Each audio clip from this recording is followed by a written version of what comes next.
సర్పంచ్ ఎన్నికల్లో ఎమ్మెల్యేల తీరుపై సీఎం రేవంత్ రెడ్డి సీరియస్ అయ్యారు. రెబల్స్ విషయంలో జాగ్రత్త తీసుకోలేదని ఆగ్రహం వ్యక్తం చేశారు. రెబల్స్ వల్ల బీఆర్ఎస్ లాభపడిందని ఆయన అభిప్రాయపడ్డారు.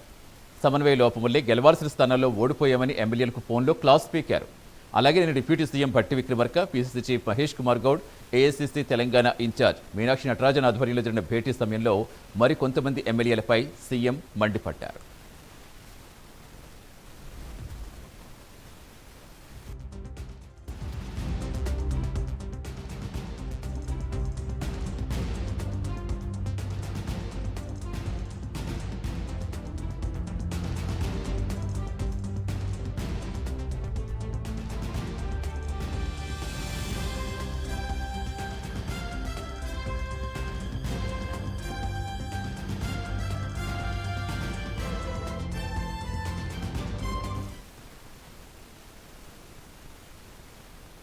సర్పంచ్ ఎన్నికల్లో ఎమ్మెల్యేల తీరుపై సీఎం రేవంత్ రెడ్డి సీరియస్ అయ్యారు. రెబల్స్ విషయంలో జాగ్రత్త తీసుకోలేదని ఆగ్రహం వ్యక్తం చేశారు. రెబల్స్తో బీఆర్ఎస్ లాభపడిందని ఆయన అభిప్రాయపడ్డారు. సమన్వయ లోపం వల్లే గెలవాల్సిన స్థానాల్లో ఓడిపోయామని ఎమ్మెల్యేలకు ఫోన్లో క్లాస్ పీకారు. అలాగే నిన్న deputy CM Bhatti Vikramarka, PCC chief Mahesh Kumar Goud, AICC Telangana incharge Meenakshi Natarajan ఆధ్వర్యంలో జరిగిన భేటీ సమయంలో మరికొంతమంది ఎమ్మెల్యేలపైన సీఎం మండిపడ్డారు. పూర్తి వివరణ ఇచ్చేందుకు మా కరెస్పాండెంట్ అజీం జరుగుతున్నారు. ఎస్ అజీం, ఇంకా ఎవరెవరు ఎమ్మెల్యేలపై సీఎం రేవంత్ రెడ్డి సీరియస్ అయ్యారు, ఏంటి అసలు ఇంకా ఏం జరిగిందని చెప్తున్నారు?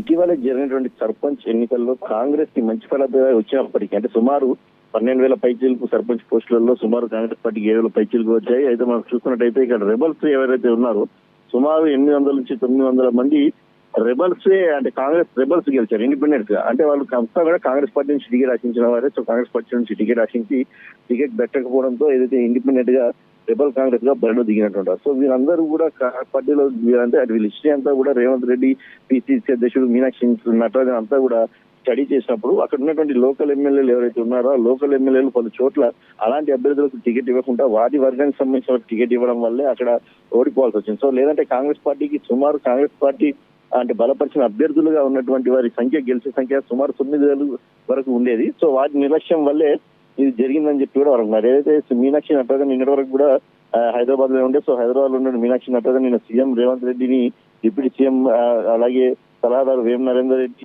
PC chief Mahesh Kumar Goud incharge వీరంతా కూడా ఏదైతే భేటీ అయినటువంటి సమయంలో సర్పంచ్ ఎన్నికలపై సుదీర్ఘంగా చర్చించారు. చర్చించిన సమయంలో సీఎం పలువురు ఏదైతే ఎమ్మెల్యేలకు క్లాస్ పీకినట్టు తెలుసు. అంటే చాలా చోట్ల మనం చూసినట్టు మానకొండూరు కావచ్చు, ఇటు భద్రాచలం కావచ్చు, అలాగే సూర్యాపేట కావచ్చు, ఇక చాలా చోట్లలో కూడా కాంగ్రెస్ పార్టీకి సంబంధించిన ఎమ్మెల్యేలు ఉన్నటువంటి స్వగ్రామంలో కూడా కాంగ్రెస్ పార్టీకి సంబంధించిన సర్పంచ్లు ఓడిపోయినటువంటి పరిస్థితి కనిపిస్తుంది. సో ఈ నేపథ్యంలో పలువురు ఎమ్మెల్యేలు ఏదైతే నిర్లక్ష్యంగా వివరించడం వల్ల సమన్వయ లోపం వల్లే గెలవాల్సిన స్థానాలు కూడా ఓడిపోవడానికి వచ్చిందని చెప్పి కూడా వారికి సీఎం రేవంత్ రెడ్డి క్లాస్ తీసుకున్నట్టు కూడా మనకు తెలిసింది. సో రెబల్స్ వల్ల బీఆర్ఎస్ ఎక్కువ లాభపడిందనే అభిప్రాయం కూడా పార్టీ వచ్చింది. కాబట్టి ఈ నేపథ్యంలో సీఎం వారిపై కొంత సీరియస్ అయ్యి వారిని ఎందుకు అక్కడ సమన్వయ లోపం జరిగింది, ఎందుకు అభ్యర్థి ఎంపిక విషయంలో తప్పుగా ఎంపిక చేశారు, సో ఎవరు ఈ అభ్యర్థులను ఎంపిక చేయమన్నారు, ఎందుకు ఈ అభ్యర్థులకు మీరు మనం సపోర్ట్ ఇవ్వలేకపోయామని దానిపైన క్లాస్ తీసుకున్నట్టయితే మనకు తెలుసు. Satish, right, thank you Azeem.